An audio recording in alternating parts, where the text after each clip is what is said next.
Un accord est en voie d'être finalisé. Un accord discret, sans sommet, sans signature publique, sans conférence de presse, mais dont les conséquences pourraient modifier en profondeur l'équilibre militaire dans l'une des régions les plus instables du monde. Selon des informations rapportées à la fin du mois de février 2026 par Reuters, citant 6 sources directement au fait des discussions, l'Iran est proche d'acquérir auprès de la Chine le missile de croisière antinavire supersonique CM-302, version export du YJ-12 chinois. Une arme que plusieurs analystes présentent déjà comme un basculement stratégique majeur, un système conçu pour une mission précise. Détecter un navire, franchir la distance à une vitesse telle que ses défenses aient à peine le temps de réagir, puis le détruire. Au moment même où ces négociations approchaient de leur terme, les États-Unis déployaient dans la région ce que des observateurs ont décrit comme leur plus importante présence navale depuis l'invasion de l'Irak en 2003. 2 groupes aéronavals articulés autour de l'USS Abraham Lincoln et de l'USS Gerald R. Ford, au large de l'Iran. 2 porte-avions américains parmi les plus puissants jamais construits, face à la perspective d'un missile vendu à un pays qui a publiquement menacé de les envoyer par le fond. Pour comprendre la portée réelle de cette séquence, il ne suffit pas de regarder le missile. Il faut remonter à l'accord qui rend ce transfert possible, à la logique politique et stratégique qui l'encadre et à l'intérêt commun qui unit Pékin et Téhéran. Rendre l'exercice de la puissance militaire américaine au Moyen-Orient plus coûteux, plus risqué et plus incertain qu'il ne l'a jamais été. Cette dynamique prend racine dans le partenariat stratégique global de 25 ans signé en mars 2021 entre la Chine et l'Iran à Téhéran par les ministres des Affaires étrangères Wang Yi et Mohammad Javad Zarif. Ce texte était en préparation depuis la visite du président chinois Xi Jinping en Iran en 2016. Une fuite partielle révélée en 2020 par le New York Times avait déjà donné un aperçu de son contenu. Le chiffre qui avait retenu l'attention était considérable. Jusqu'à 400 milliards de dollars d'investissement chinois dans l'économie iranienne sur 25 ans, dans les hydrocarbures, la pétrochimie, les transports et les infrastructures industrielles. En échange, l'Iran devait fournir à la Chine du pétrole à prix fortement réduit sur le long terme, avec un accès préférentiel chinois à certains projets énergétiques. Mais la dimension économique, aussi massive soit-elle, n'était pas l'élément le plus déterminant de cet accord. Le volet militaire et sécuritaire l'était davantage.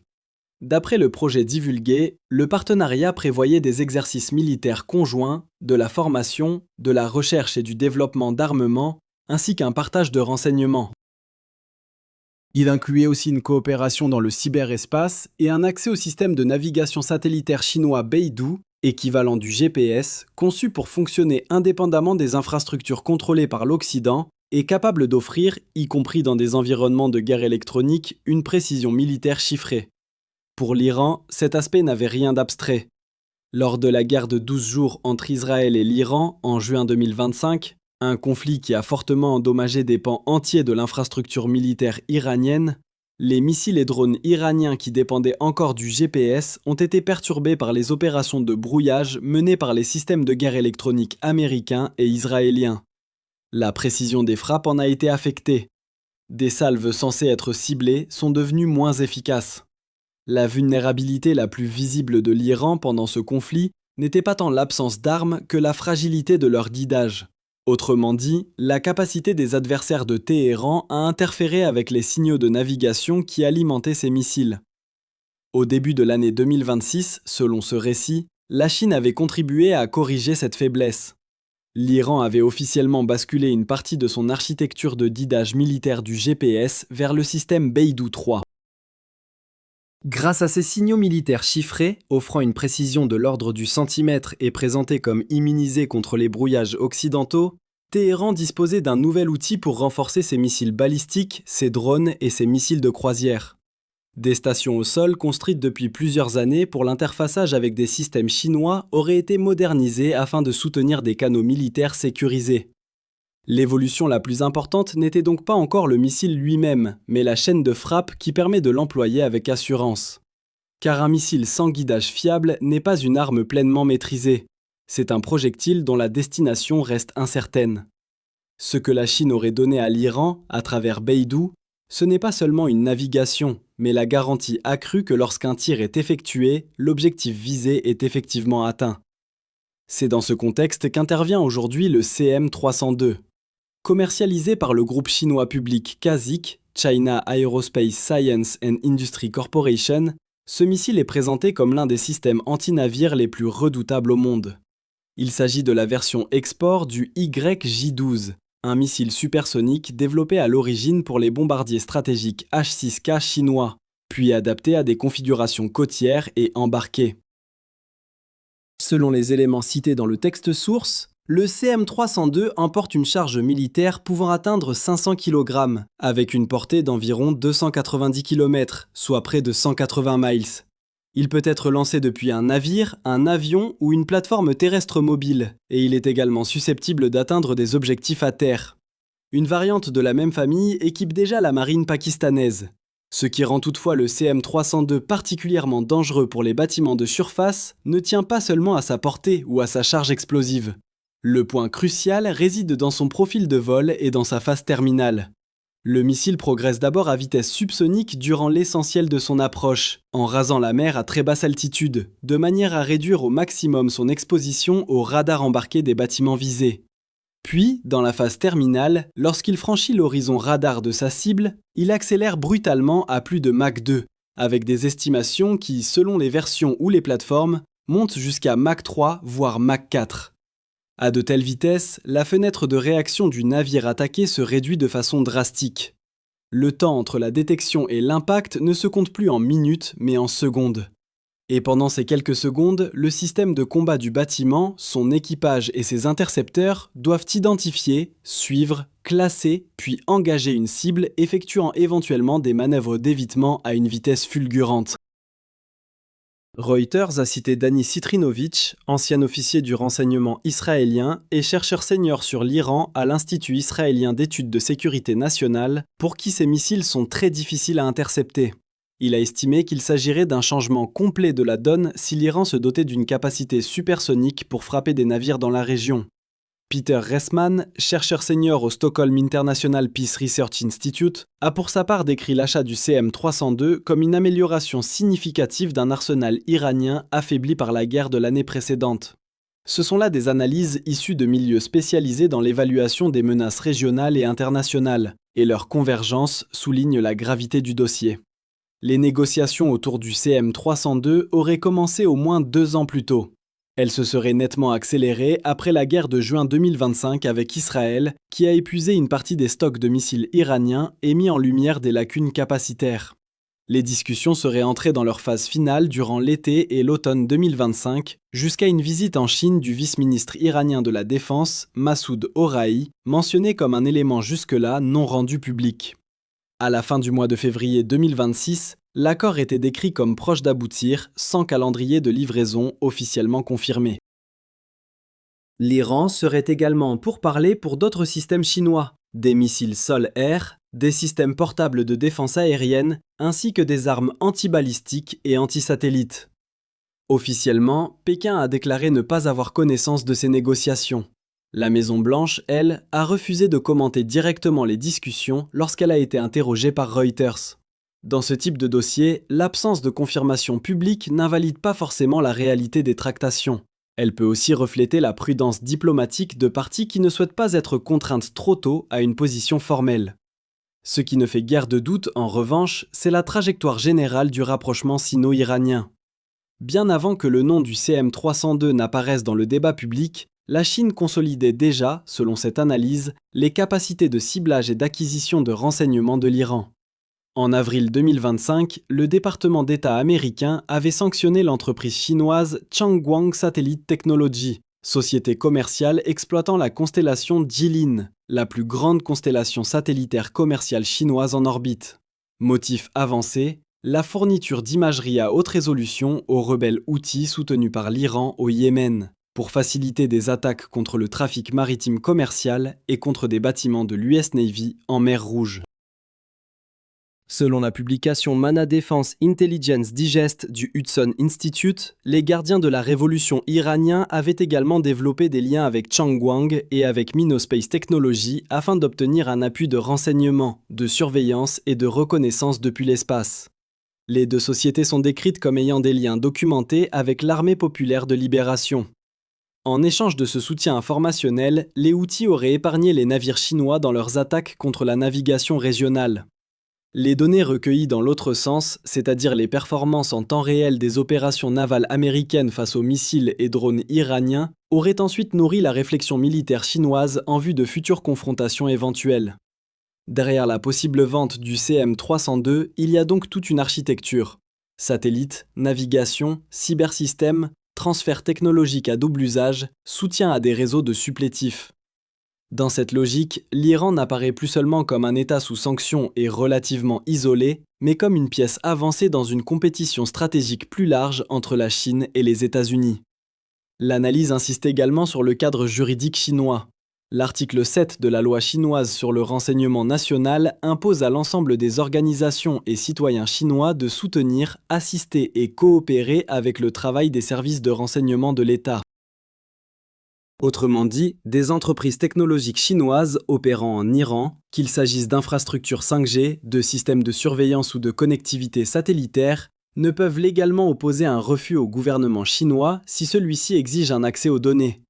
D'après une analyse du Middle East Institute évoquée dans le texte source, le partenariat de 25 ans comprendrait des dispositions permettant à la Chine d'accéder, via des infrastructures cybernétiques construites par elle, à des communications commerciales, de renseignement et militaires iraniennes. Cette dimension ouvre une autre question, plus difficile à vérifier publiquement, mais discutée dans certains cercles d'analyse stratégique. Lorsqu'un système d'armes exporté repose sur une architecture de guidage chinoise, sur des signaux de navigation chinois et sur un environnement cybernétique fourni par des acteurs chinois, quel degré d'autonomie réelle conserve l'utilisateur final? Le sujet n'est pas seulement de savoir ce que la Chine transfère à l'Iran, mais aussi quel accès elle pourrait conserver à ces systèmes après leur livraison.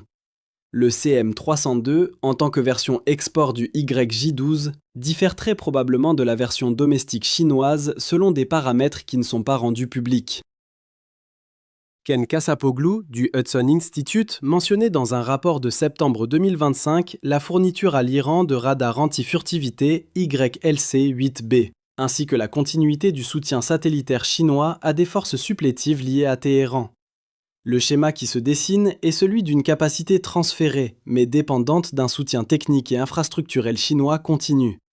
Dans cette lecture, l'Iran ne recevrait pas une capacité totalement souveraine, mais une capacité insérée dans un écosystème stratégique chinois.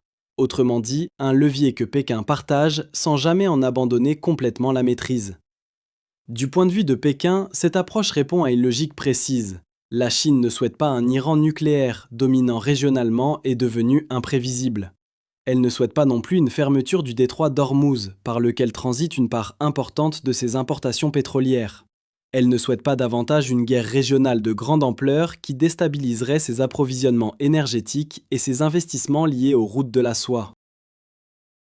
Ce qu'elle recherche, selon cette interprétation, c'est un Iran suffisamment capable pour imposer un coup à la puissance américaine, suffisamment armé pour compliquer les plans militaires américains dans le Golfe, suffisamment redoutable pour forcer Washington à détourner des ressources, de l'attention stratégique et des moyens militaires loin de l'Indo-Pacifique, qui demeure le théâtre central de la rivalité sino-américaine.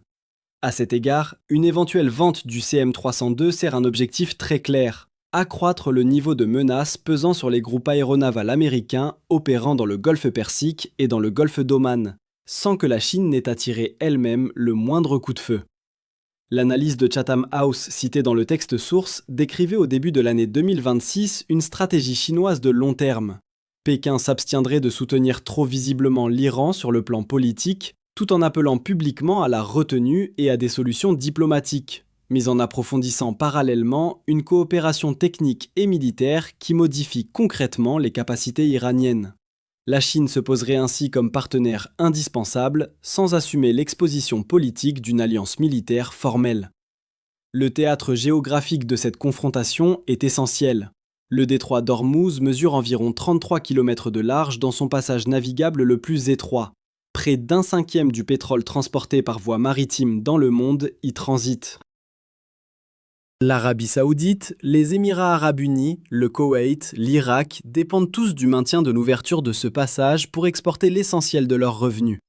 La Chine, le Japon, la Corée du Sud et l'Inde dépendent aussi en grande partie de ce corridor pour leurs approvisionnements énergétiques. Dans un sens très concret, une partie de l'économie mondiale passe par cette bande d'eau. L'Iran a toujours considéré le détroit comme son levier stratégique principal.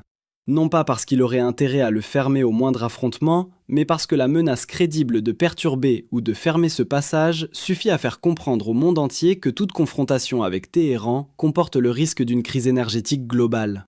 Pour un pays affaibli économiquement, sous sanctions et doté d'une armée vieillissante, cette menace constitue un instrument de négociation majeur face aux États-Unis et à leurs partenaires.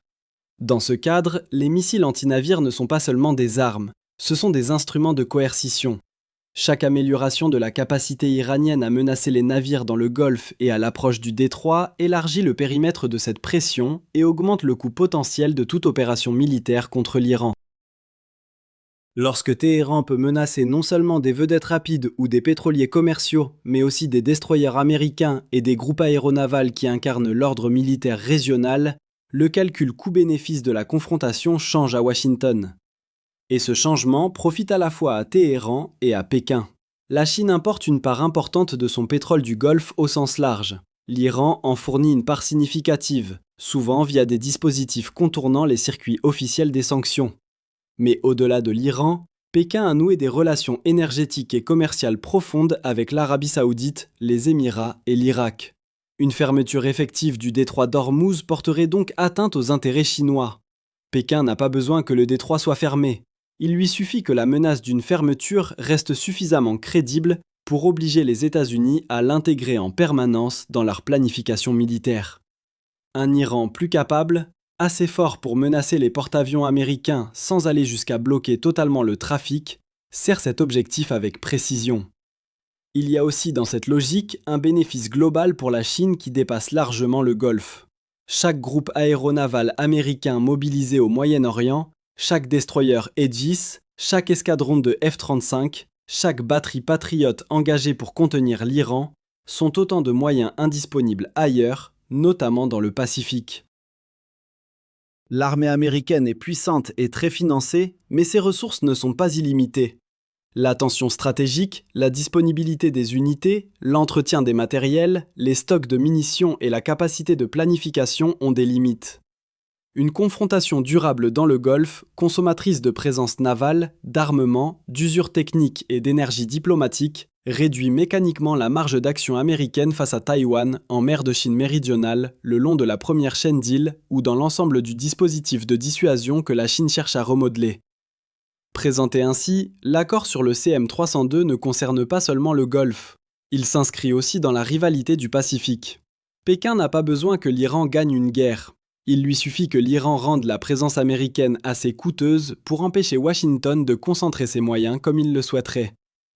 Pour les planificateurs militaires américains, la question est donc très concrète. Qu'est-ce que cela change pour les groupes aéronavals déployés aujourd'hui dans la zone ? L'USS Abraham Lincoln et l'USS Gerald R. Ford représentent le cœur de la projection de puissance américaine au Moyen-Orient. Un groupe aéronaval, ce n'est pas seulement un navire. C'est une base aérienne mobile, une plateforme de commandement, un nœud logistique et un symbole de volonté politique. Depuis des décennies, c'est l'outil central de la dissuasion américaine dans le Golfe. Si le CM302 est livré et mis en service par l'Iran, ces porte-avions se retrouveraient soumis à un calcul de menaces différent de tout ce que Téhéran avait été capable d'aligner jusqu'ici. L'arsenal anti-navire iranien comprend déjà des systèmes dérivés d'anciens modèles chinois et des plateformes développées localement. Ce sont des armes sérieuses, inscrites depuis longtemps dans la doctrine iranienne de déni d'accès. Mais elles restent, selon cette analyse, subsoniques en phase terminale, et donc plus vulnérables aux défenses navales. La capacité du CM302 à effectuer une accélération supersonique finale réduit le temps de réaction d'une manière qualitativement nouvelle. La marine américaine dispose bien sûr de systèmes de défense multicouches.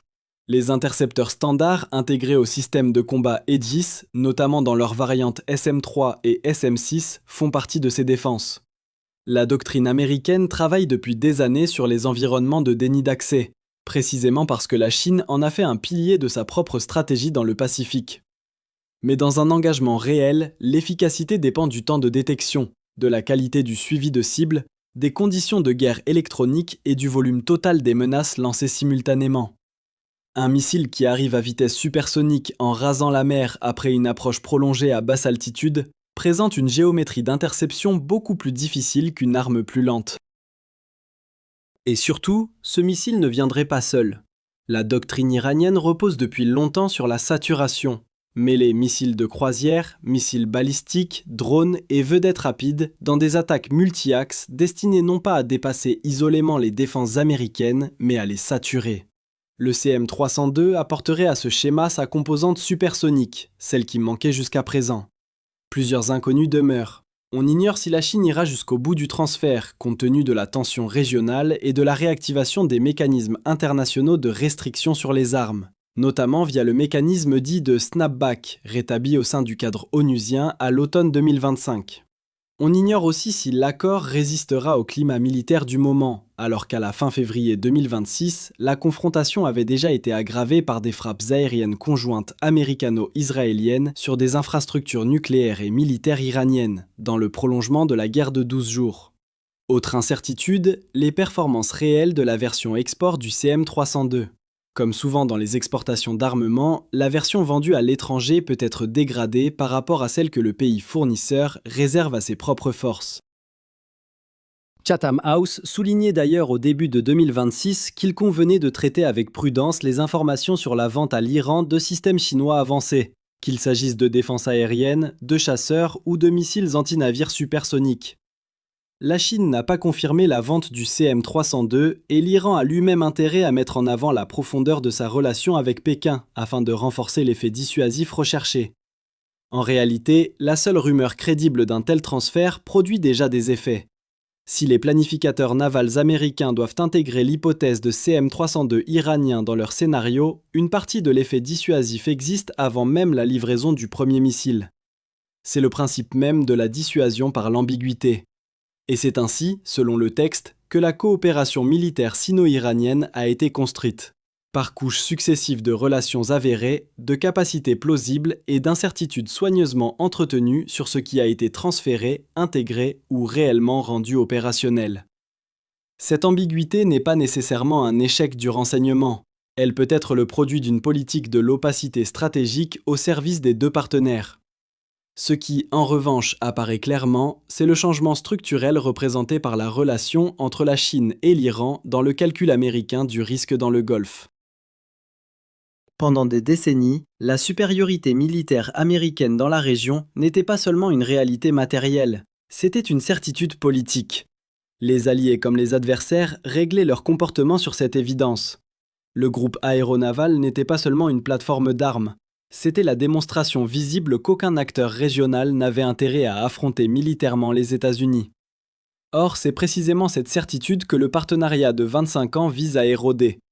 Non pas en l'annullant totalement, non pas en renversant d'un coup le rapport de force, mais en introduisant assez d'incertitudes, assez de complexité défensive et assez de coûts politiques pour que le porte-avions américain dans le Golfe ne soit plus seulement un instrument de pression. Il deviendrait aussi une cible à protéger, à couvrir, à repositionner, à défendre. Le CM302 n'est qu'un élément de cette érosion. Le Didash Beidou en est un autre. Le partage de renseignements satellitaires en est un troisième. Les radars anti-furtivité fournis ou évoqués constituent un quatrième niveau. Pris séparément, chacun de ces éléments peut être contenu. Ensemble, ils composent une architecture d'interdiction d'accès plus cohérente, construite à partir de composants chinois, mis au service de la dissuasion iranienne et inscrite dans la compétition stratégique entre Pékin et Washington, au cœur d'une région qui fut, pendant des générations, l'un des fondements de la projection de puissance américaine. La direction générale est donc identifiable. Le partenariat stratégique de 25 ans entre la Chine et l'Iran n'est pas un simple accord d'amitié. Il constitue, dans cette lecture, une reconfiguration délibérée de l'architecture militaire iranienne. Réduire sa dépendance aux technologies occidentales, augmenter sa capacité à infliger des coups à l'armée américaine dans sa région immédiate, et l'insérer dans l'écosystème technologique et stratégique chinois d'une manière utile à la compétition de long terme menée par Pékin contre Washington. Le CM302 est aujourd'hui la transaction la plus visible de cette transformation. L'intégration du système de guidage Beidou est la dimension moins visible qui donne à ce missile une portée pratique plus grande. L'infrastructure satellitaire et de renseignement fournit les moyens de désignation et de suivi. Et l'accord de 25 ans constitue le cadre général dans lequel tout cela s'assemble. Il ne s'agit ni de générosité, ni de solidarité idéologique au sens classique, mais d'un échange calculé entre deux États qui partagent un intérêt précis et limité. Rendre la primauté militaire américaine dans le Golfe Persique plus coûteuse à maintenir. Les porte-avions sont déjà en mer. L'accord serait sur le point d'être conclu. Et ce qui se dessine n'est pas présenté comme un scénario théorique lointain, mais comme l'état actuel d'un rapport de force en train d'évoluer, dans l'un des points de passage maritimes les plus critiques au monde, au début du mois de mars 2026. Le texte se termine enfin sur une dimension symbolique et politique. Lorsque le guide suprême iranien, l'ayatollah Ali Khamenei, écrivait à la fin du mois de février que l'arme la plus dangereuse était celle capable d'envoyer ce navire de guerre au fond de la mer, il ne parlait pas, selon cette interprétation, en termes abstraits. Il faisait allusion à une capacité en passe d'être acquise, à une négociation déjà très avancée, à une transformation concrète du champ de bataille naval régional. Et la question que cette évolution laisse derrière elle est celle qu'aucun planificateur naval, aucun ministre de la Défense et aucun gouvernement ayant un porte-avions dans ses eaux ne peut se permettre de traiter avec lenteur. À quoi ressemble désormais la projection de puissance américaine dans une région où l'adversaire est potentiellement capable de menacer de manière crédible les plateformes mêmes qui la rendent possible? C'est précisément cette question, inconfortable et stratégique, que la finalisation de cet accord entre Pékin et Téhéran semble vouloir imposer.